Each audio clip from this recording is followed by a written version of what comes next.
Welcome to This Just In, the show bringing you the latest advancements in healthcare, strategy, innovation, and public policy. And now, for the fastest voice in healthcare, here's your host, Justin Barnes. Hello, everyone, and welcome to the special edition of This Just In Radio. I'm your host, Justin Barnes. Today we're broadcasting live from HIMSS26 in sunny Las Vegas. Very excited to be here, and it's already been an action-packed 36 hours since I landed. This is actually my 12th year in a row broadcasting live from the HIMSS annual conference, and I am more excited than ever. Love this lineup. I'll get to it here in a moment as well. This is actually my 26th HIMSS annual conference, and I cannot imagine missing any of these at this juncture. Hal Wolf and the entire HIMSS team have been extremely supportive, and I'm so grateful. As most of my listeners know, HIMSS is a very special organization overall. And I want to take a moment, a quick note about this annual conference and the HIMSS Society in general. It can be everything that you want it to be. And I say that from the perspective that you'll absolutely get out of HIMSS what you put into it. This goes for relationships in general in life. But whatever you put in, you'll absolutely get out. And that's what I love about HIMSS and what it affords me. And I actually achieved my annual business goals early in the year because of HIMSS annual conference. This specific forum brings together tens of thousands of industry leaders and affords everyone that truly puts the effort in to achieve their goals. It is an 8-week frenzy for me and my team, but we'll host 3 live radio shows, host 3 large dinner events, co-host 4 receptions, and take in a very fun evening at the Sphere on Thursday. And even at this point in my career, and as you know, Roberta, I'm still hustling. It's a lot of personal work and outreach to bring together 300 plus people over 4 days, but absolutely worth it. And a special note here also, HIMSS is powered by its members and chapters. They are the foundation that drives innovation, connection, and impact across healthcare. I highly encourage you, my listeners, to join your local chapter, get involved, and be part of the community shaping the future of health. And I want to also take a special moment here and note a thanks to my producer, Roberta Mullen, my co-producer, Jake Reed, my other producer, Greg Masters, for their support in helping produce these HIMSS broadcasts and recordings. They are always terrific, and I'm truly appreciative of the time they invest to make this show a success. For this specific broadcast series, though, I have a fantastic lineup of CEOs, CIOs, care providers, innovators, policy leaders, and visionaries. Here's a glimpse. Hal Wolf, President and CEO of HIMSS, Anish Chopra, we all know Anish, Rasu Shrestha from Advocate, Marianne Yeager, CEO of Sequoia Project, Dr. Erica Kim from ARPA, Simon Philip Roast from GE, Nelson Gomes from Medicus IT, Charles Barkey from West Virginia Medicine Hospitals, Richard Atkins, CEO of Greenway Health, Matthew Unangst from AMD, Leah Gabbert from Nutanix, and John Henderson from Rady Children's Health. And I have a couple other special guests joining here that will be broadcasting later. But as many of you know, you've been listening to the show for years. My goal is to create an information medium that shares best practices, strategies, and actionable intelligence from the industry's leading sources and experts. My goal, along with all my guests here, will be to offer tactics and strategies to not only survive, but thrive as you navigate your hospital, your physician practice, your company, or even your family through all these changes occurring across healthcare today. There is more opportunity than ever before for all of us to thrive, but we must understand how healthcare is evolving, how policy and reimbursement is shifting, and where best practice and innovation can support our efforts. I hope you glean all of that over the next few days. That's at least my goal.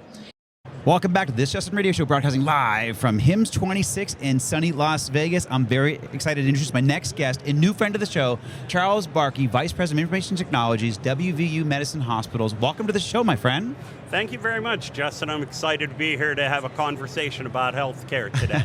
You got it, and I love it. So you've been around this conference for how many years now? You've been coming to the annual conference? 15 years now. Yeah, impressive. Yeah, it's been an awesome 15 years of meeting great people like yourself year in, year out, getting to see how things are moving. You got it. So you're a new voice to the show. So where'd you grow up? Background a little bit. Sure. I'm from Pittsburgh, Pennsylvania. I grew up in Penn Hills, graduated from Penn Hills.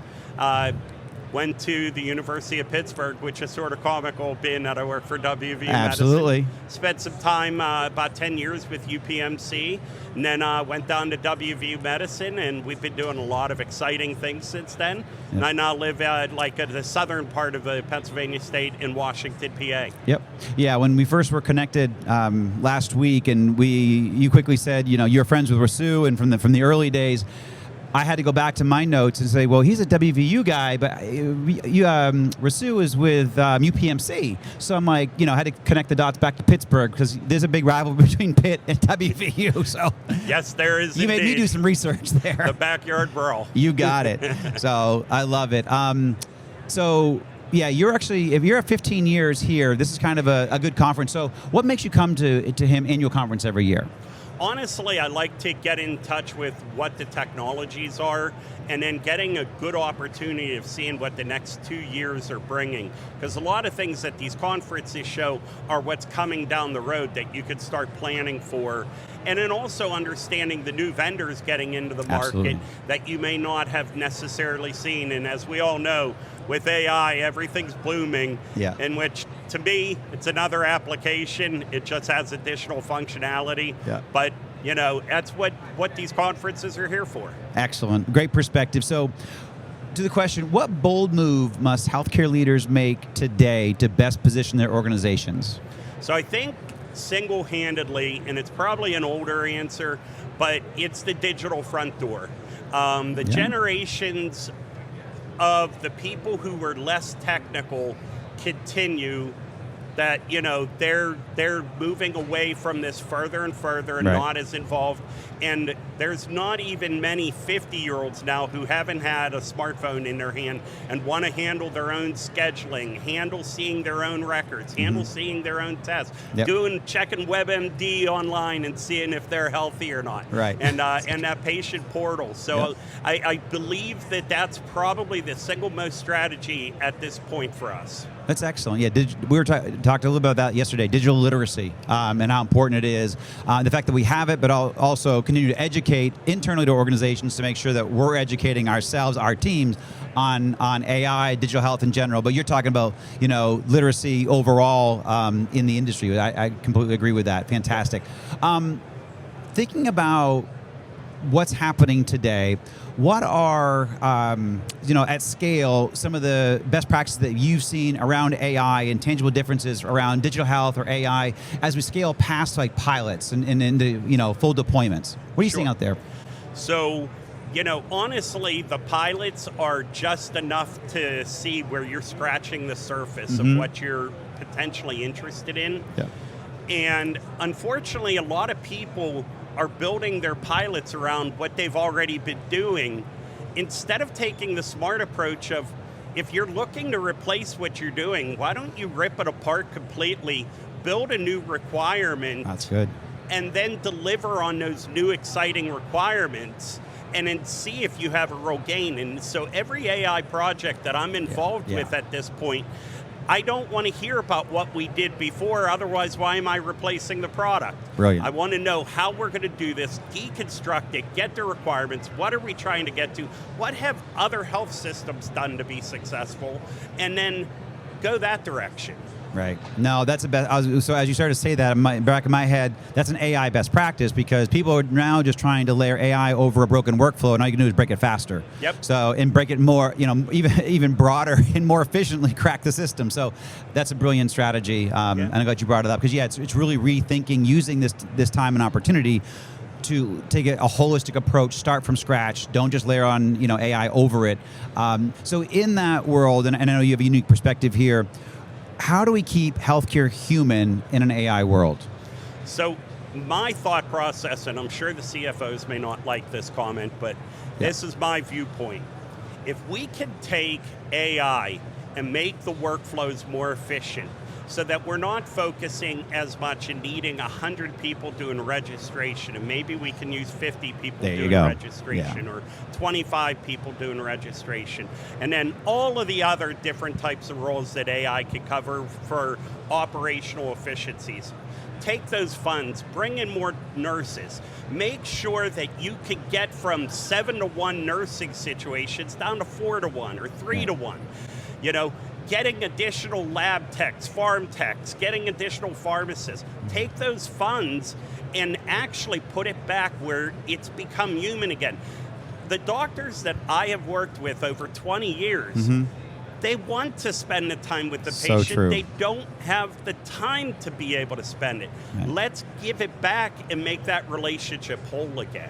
Brilliant. Yeah, no wonder why your name was thrown into the hat for this show. You're spot on. I love where you're going with this. So let's dive into your organization a little bit.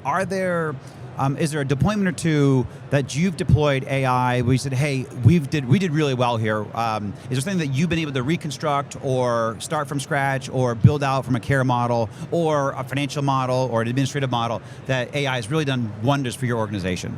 So one of the more recent ones that we're seeing a lot of success with is around, it's an older technology, but a new approach to it. But it's AI for large vessel occlusion strokes. Okay. Or there's additional types of strokes also.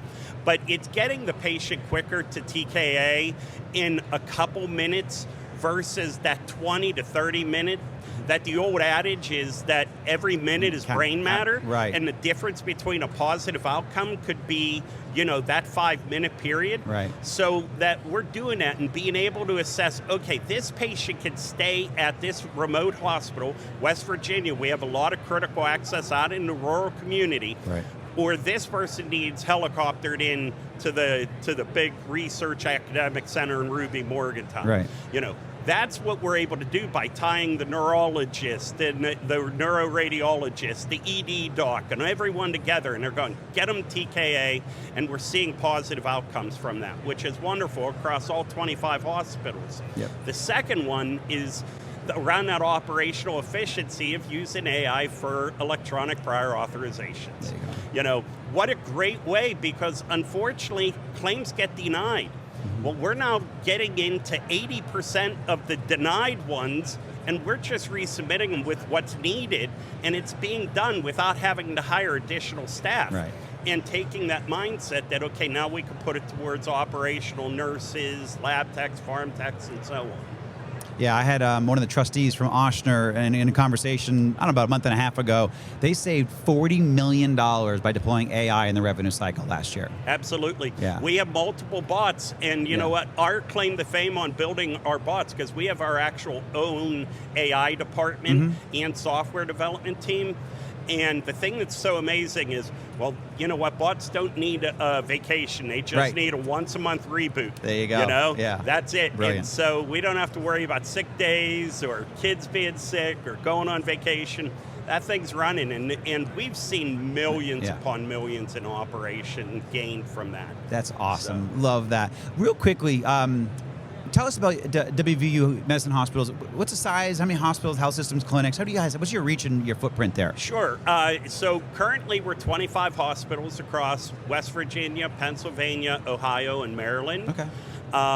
We are in the process of possibly a 5-hospital acquisition in Pennsylvania. Excellent. And then we are about to close on also a behavioral health medicine hospital for pediatrics and for teens.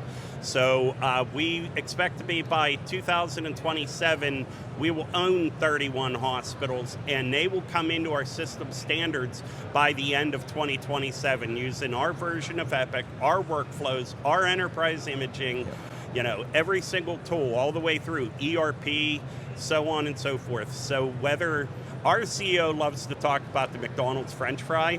Basically, if we have a nurse that says, oh, you know what, I'm going to move from Morgantown out to Parkersburg, they could walk into Parkersburg and start working, and it would just be that same experience. That's fantastic. I love it. No, it's a great vision, but also that's a pretty phenomenal footprint you guys have. Yes. So, love that. Last question. What must we get right in the next 3 to 5 years in our industry, in healthcare? So we have 2 of them.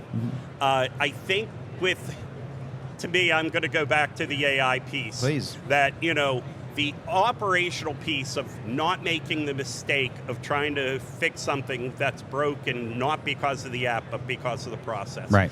We need to rethink, and everyone needs to think about that as they go there. AI is not the answer. AI is the tool. Right. And so, that's the key one that I think, and then I think everyone still needs to continue thinking about cybersecurity, because it's Always. a matter of when, not what. Yeah, that's right. you know? Yeah, good for So, you. or I should say if. Yeah, no, brilliant answer, fantastic answer.